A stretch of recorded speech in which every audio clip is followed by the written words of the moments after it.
Agency A gets 5 clients from 20 leads, where agency B only gets 3 clients from 200 leads. And that is what we call the power of qualifying your leads. See, the difference between the two is that when you qualify your leads, you're able to accomplish way more results compared to when you don't qualify your leads. So why should you unqualify and qualify leads? See, when you go ahead and you unqualify your leads, you're basically separating two types of leads: the good lead and the bad lead. See, a bad lead is one of two things.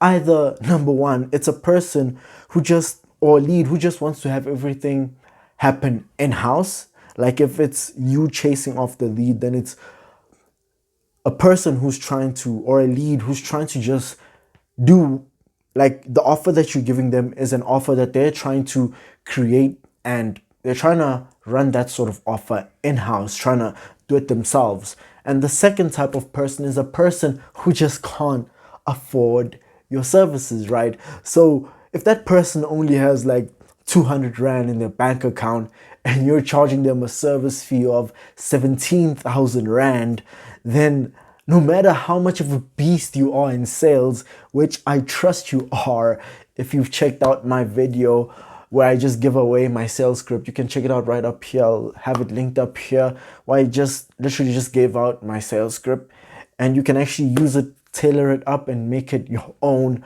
But anyway, regardless of how great you are from my sales script or from anyone's sales script, matter of fact, it doesn't mean anything if your lead can't even afford you. And even if you try structure the contract in a way to have them afford you and to have them actually go ahead and be a client, well, what I've seen is that the lowest paying client that you have is probably the one who actually goes ahead and provides the highest stress or the highest problems for your team or yourself if you're a one-man agency, which I really hope you aren't. Because if you plan on growing your agency, what you should be doing is leveraging other people's time and other people's knowledge, along with using your own knowledge. But anyway, that brings me to the next point, which is set lead qualification requirements for outreach. Although this could even be for inbound if you're getting leads for your clients, right? And the thing about these two is that how you actually go about doing this is that you figure out what minimum requirements a lead should meet before you even consider outreaching to them, what minimum requirements a lead should reach before you even send them to your client if you're collecting leads for your client, right? And when you're able to do this, you're able to actually go ahead and separate the bad from the good, because when you actually go ahead and do this, what you're doing is that you're only outreaching to people who you know have a high probability of converting and turning into a client, right? And these sort of like lead qualification requirements, it could be things like, hey, I'm only going to outreach to a person if to a business if they have 15,000 followers on Instagram. Or hey, I'm only going to outreach to I'm sorry if that so hey, I'm only going to outreach to a person if they have 1,000 visitors a day. And if you're outreaching to e-commerce, right? Because I know some of the people who view my videos are actually in the e-com niche. And if you are in the e-com niche, what I do suggest is you only reach out to businesses, online businesses, right, that have at the very least 1,000 visitors per day, right? And there is a website you can use to actually like spits you all the details of the visitors and etc etc. I'll just have like a little link or like the name of the thing right here. But anyway, the only time I would suggest ever outreaching to an e-commerce business that's generating less than 1,000 visitors per day on their website is if it's a very high ticket product that they sell, right? But when you actually go ahead and set lead qualification requirements, what you're actually doing is ensuring that your time is only spent where it is most probably going to be like you should only spend your time in things that are high that actually have a result, right? A very high quality result. And if, let's say for example, this is a horrible example, but let's say for example you're trying to sell a phone.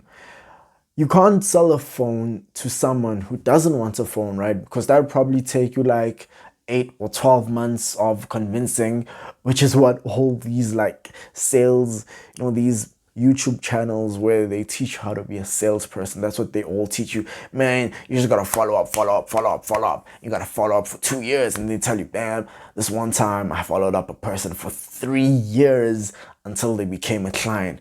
Man, I don't want to waste my time on one person for 3 years for them to become a client. I want to ensure that when I'm trying to sell a phone, I'm only looking for people who need a phone, so that instead of spending 3 years following up, I'm probably only spending like one day following up, because all they need is that one extra push to get them to actually become a client, right? The next thing is your calendar questions.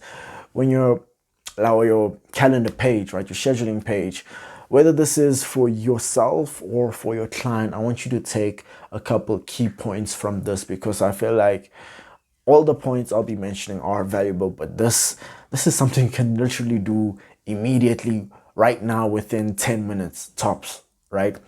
And that is you need to add more calendar questions, right? I suggest, from what I've seen with myself and my clients, is that anywhere from 8 to 12 questions on your scheduling page is the sweet spot, like the really good sweet spot. Anything less, and you're probably going to get leads who just filled in things at random, and anything more, you're going to decrease the likelihood of you getting a significant amount of leads, right?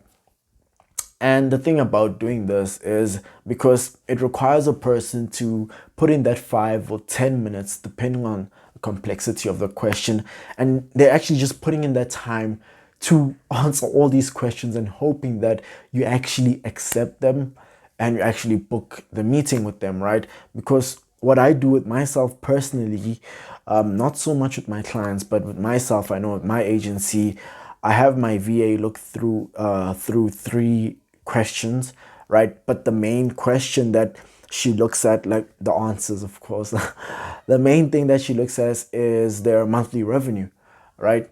And their experience with another agency, and third, like where they're trying to get to within 12 months, right?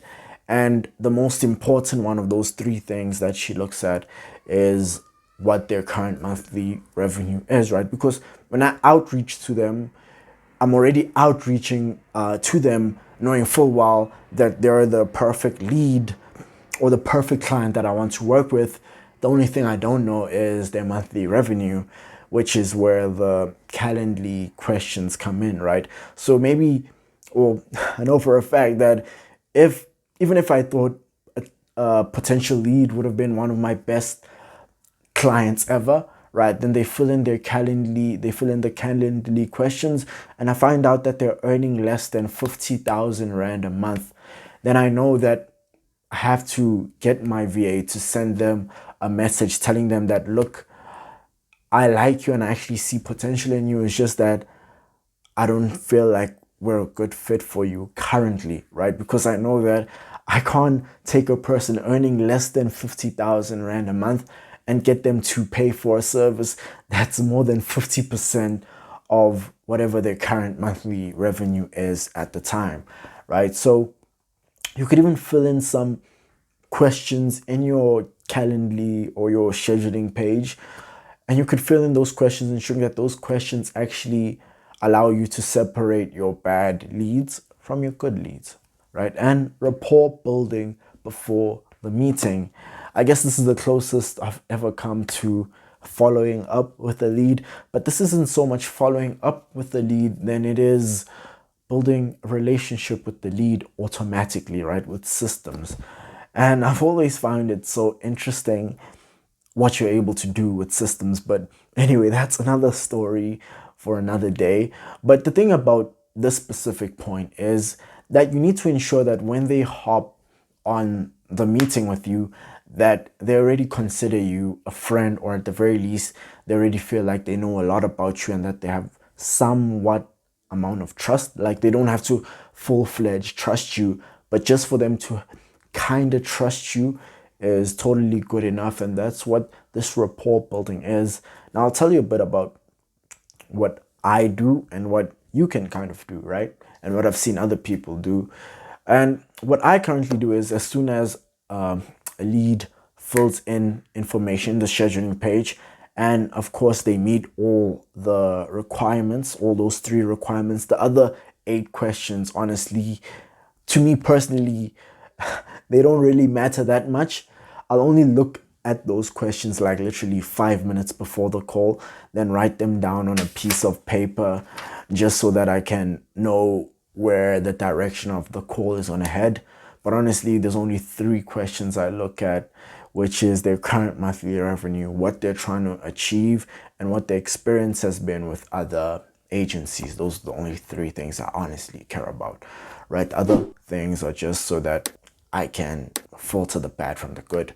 But anyway, once they've scheduled a meeting and they meet all the requirements, then they get placed into a funnel. Now, until the day of the meeting, of course.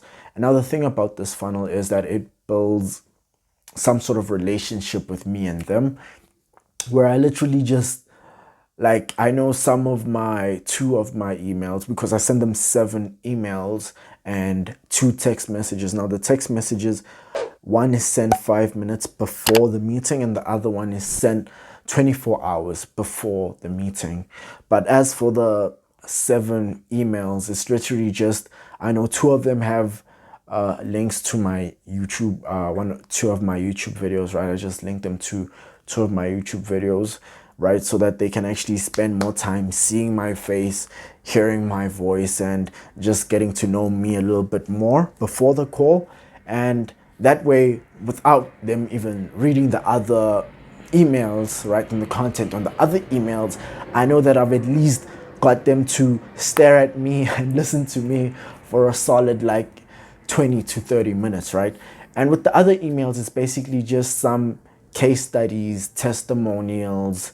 Although honestly, I don't have any testimonials in any of my follow-up emails that I send to them. But honestly, if you have testimonials, then you can go ahead and throw in some testimonials in there. If you have a VSL, which is, you know, video sales letter, sort of like a mini case study, you can just take that, throw it in there as well, and just ensure that you want them to think, wow, this is where I should be going, right? Like, they should be thinking, damn, why am I not doing this right now? I should be doing this. That way, when you're on the call there, once you tell them, look, my service fee is X plus ad spend, they already know that, wow, really, I thought it would be X more than what it currently is, right? Because after seeing all of the content you've been putting them through, they realize just how much of a no-brainer your offer is, right?